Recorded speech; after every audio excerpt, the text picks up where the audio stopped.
blackness, that black power.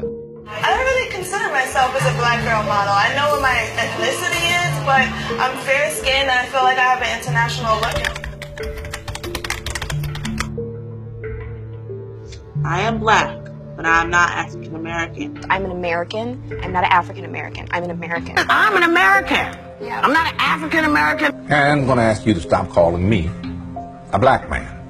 I am not black. I'm not African. I'm American. We are not Africans. We two separate people. The Africans are a disgusting people. These statements show a clear confusion in how blacks identify. Do they reject blackness? Or are they misunderstandings about what blackness truly is? Let's define race, ethnicity, and nationality. Race is a mode of categorization that's based on physical appearance. So in the case of jelly beans, race is color. Because race is based on appearance, to some degree it's ascribed, meaning that people are assigned into racial categories based on what other people see. Even if somebody could be mistaken for a certain racial category, it can still apply to them. Ethnicity refers to the ethnic group or groups that a person belongs to. It's a part of a person's heritage and ancestry. In the case of jelly beans, ethnicity is like the flavor. Two people who are in the same racial group can still have very different ethnicities. For example, all of these are red, but this one is cinnamon and this one is cherry. The word nationality refers to someone's national origin, the country where they hold citizenship. For jelly beans, it's like the bag that a bean comes from.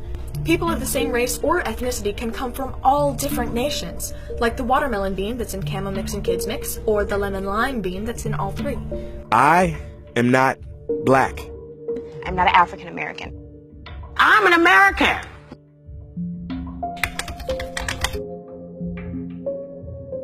I'm from Africa. I'm from Crenshaw Mafia.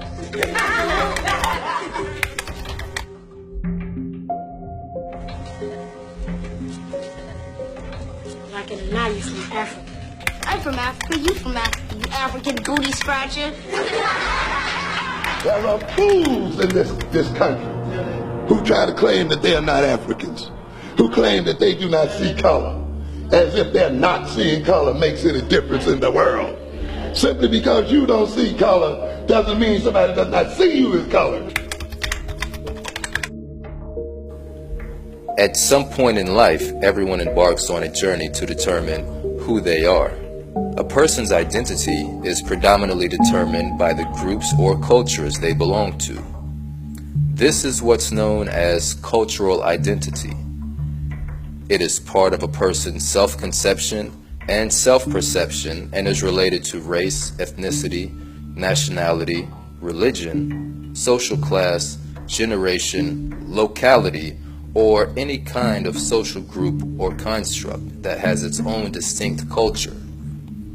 Let's understand, culture gives us at least three things: identity, purpose, and direction. It lets people know who they are in the world, how they relate to other people in the world.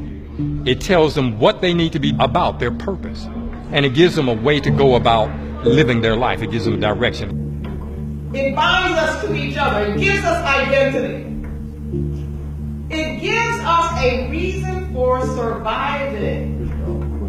And then it tells us who we should live for and who we should die for if we have to. The degree to which one is aware of their cultural identity is crucial to how he or she sees themselves and their relationship to the world.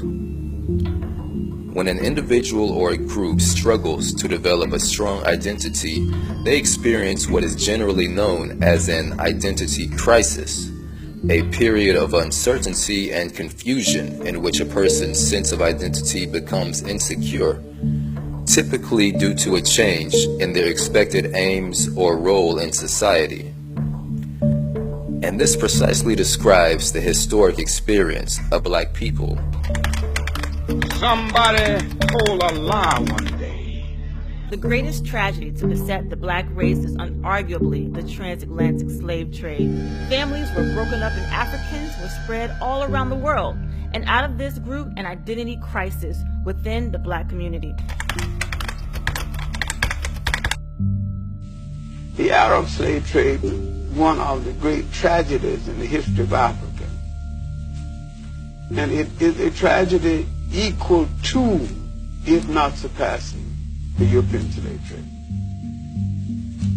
But the Arabs at a given time took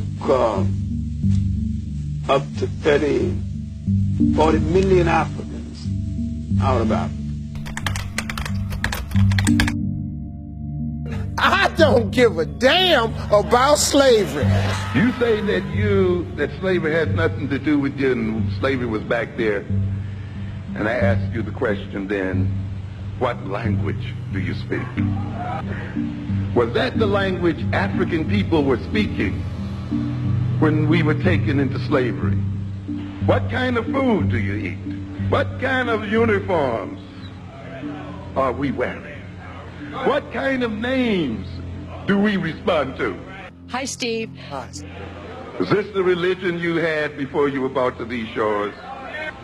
We have let another people's spirit take possession of our bodies and take possession of our minds.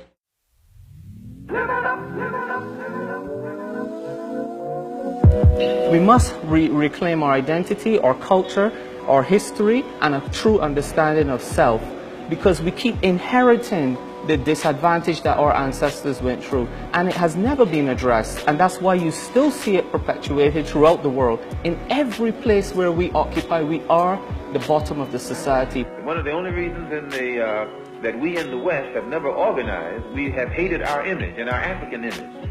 And because Africa has been in the hands of people who have created an image of Africa that's negative and hateful, and it has been hateful to us. We haven't wanted to identify with it. I don't really consider myself as a black girl model. I'm fair-skinned and I feel like I have an international look.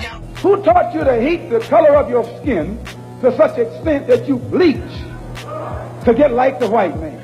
I'm an American, and that's a colorless person. Don't be ashamed of your heritage. Don't be ashamed of your color. And I'm going to ask you to stop calling me a black man. I am black and beautiful and not ashamed to say it.